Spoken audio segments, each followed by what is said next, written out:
It was a sunny day. I was working away, and in comes the rumble of a Harley Davidson. This guy, leather clad, quite a large bloke, rocked up to the workshop and says, "Hey, you want to restore my old Vespa?" I said, "What Vespa do you have there, sir?" He said, "I have a Vespa 50cc. I almost laughed. Just imagine this guy riding a 50cc Lambretta.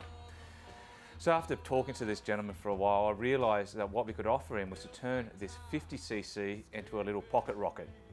He was all keen with the possibilities of turning this tiny little machine that once putted around Garden Island as a workstation vehicle into an awesome street machine.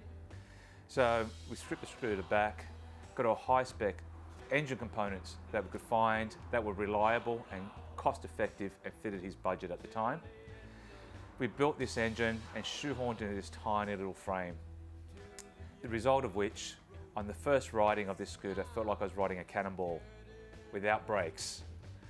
So as a result of which, we then put on a set of disc brakes, upgraded the suspension system for the gentleman, and made sure that he could stop as fast as he could accelerate. This is such a beast of a little scooter. I loved building it. It was a joy to ride, and it was a joy to hand over to his new owner that loved riding as much as his Harley.